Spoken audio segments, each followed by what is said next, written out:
Welcome back to the deep dive. Today our mission is, well, it's a deep analysis of operational reality. We're going to decode the blueprint for modern enterprise AI infrastructure. That's right. We spend so much time talking about the models themselves, the LLMs, the cool generative stuff, but those models have to live somewhere. Exactly. And by digging into the core knowledge that's required for these high-stakes technical certifications, we get a really fast shortcut. We get to understand the exact components, the trade-offs, and the skills you really need to build and run a resilient AI environment. We've got a fantastic stack of source material here, and what it really shows us is this world of specialized hardware, massive data storage, and the complex orchestration that is the foundation for a private AI cloud. Yeah, we're moving past the hype Way past it. and into the nuts and bolts. We're showing you, the learner, what organizations actually prioritize when they take AI out of the lab and put it into production. It really all comes down to efficiency, isolation, and scale. Okay, let's unpack this then. Let's jump right into what is probably the biggest operational challenge for most places. The sheer volume of data you need just for training. I mean, when we talk about training data for generative AI, we are talking about petabytes of unstructured content. Oh, absolutely. It's everything: internal documents, media files, logs, historical records. So if an admin needs storage that's truly optimized for this kind of massive scale data ingestion, what's the go-to solution? So the answer they're looking for is clear.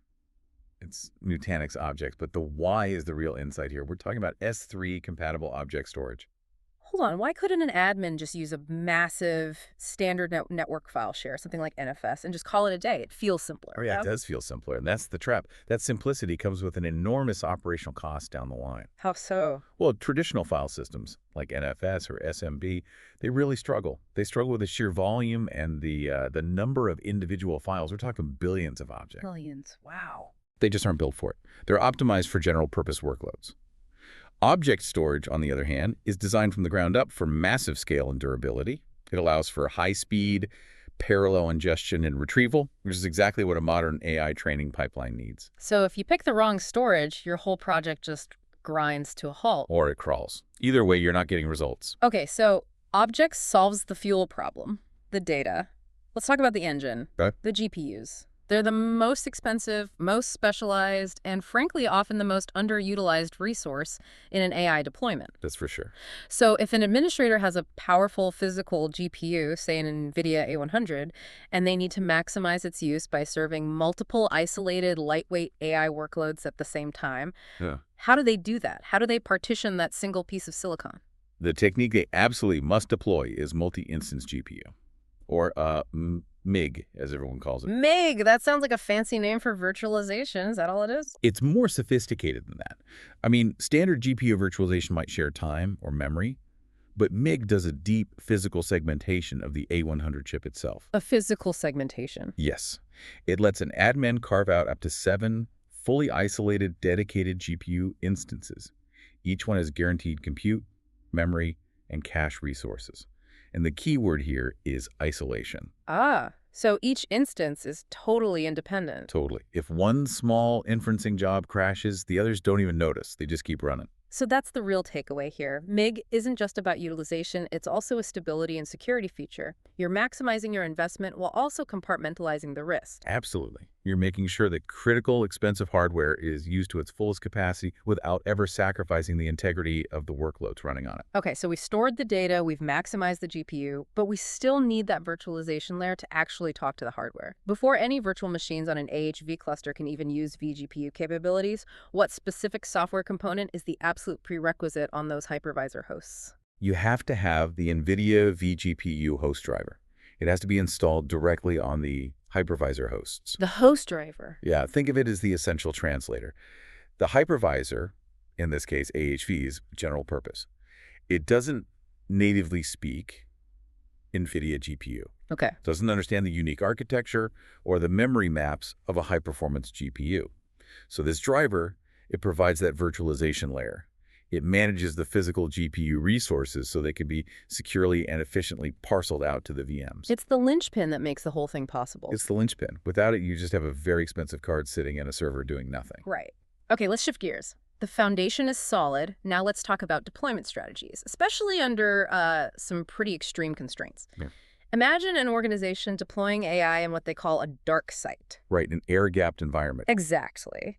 Zero internet connectivity, no external comms allowed. hmm How does an administrator securely get a new large language model onto that system when all the external repositories are completely unreachable? This is a fantastic real-world example of that classic tension between security and agility. For sure. Since public registries or model hubs like Hugging Face are totally air-gapped, the process is, well, it's decidedly low-tech, but very high security. The administrator has to upload the model manually from a local file source. So we're talking about a literal file transfer, sneakernet. Pretty much. You're ensuring the integrity of that isolation remains intact. It completely locks down the environment. It guarantees that only curated, approved models, often brought in on physical media, can even enter the secure perimeter. It's really the only way. Sticking with LLMs, let's talk about efficiency. No one wants to spend the massive amount of money and time it takes to fully retrain a multi-billion parameter model just because, say, the company updated its internal employee handbook. No, that would be insane. So what is this revolutionary technique that lets an LLM answer questions using an organization's private, up-to-the-minute internal data without that complete expensive retraining cycle? And here's where it gets really interesting, because this solves one of the biggest budget killers in the entire industry. The technique is retrieval augmented generation.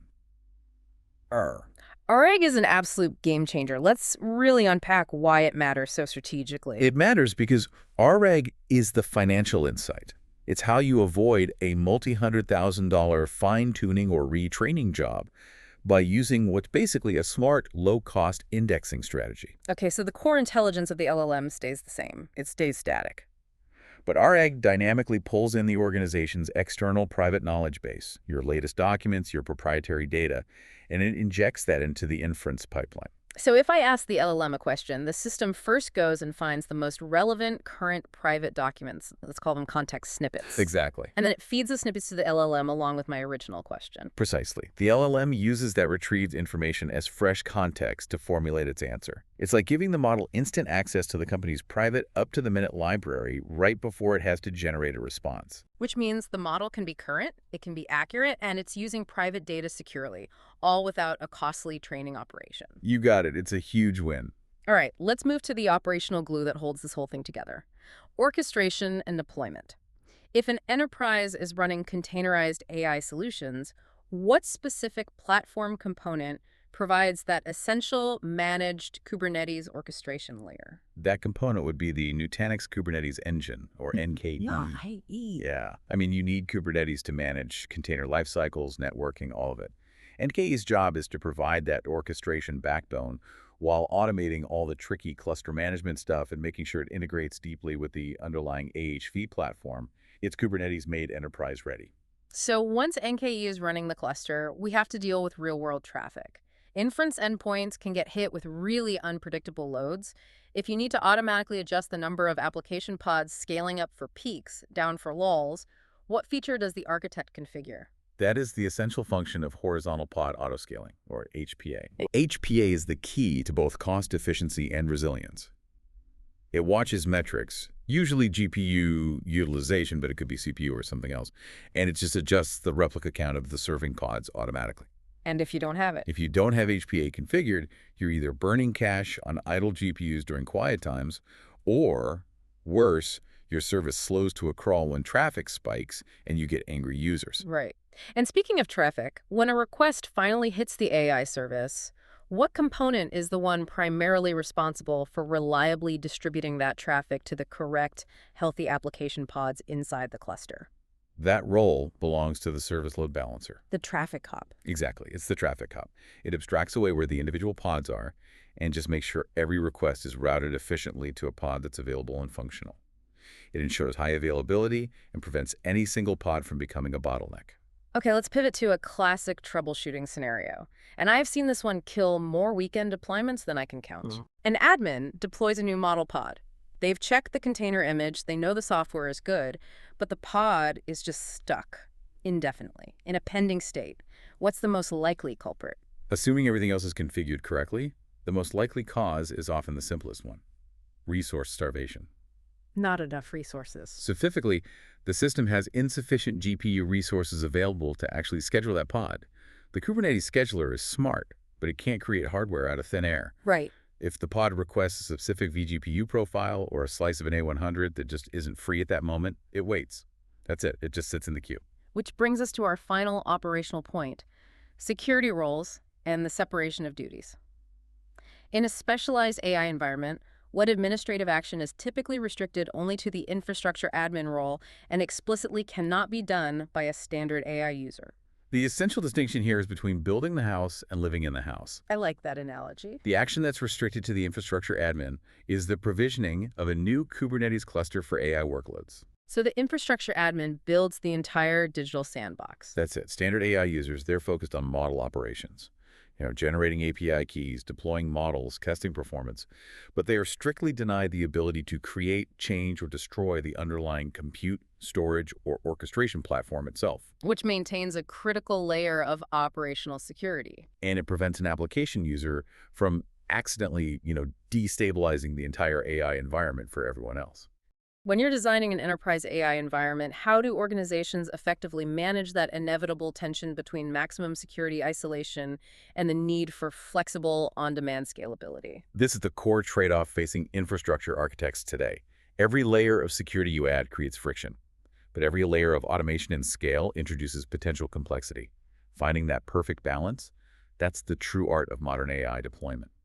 Something to mull over until next time. Thank you for joining us for this deep dive.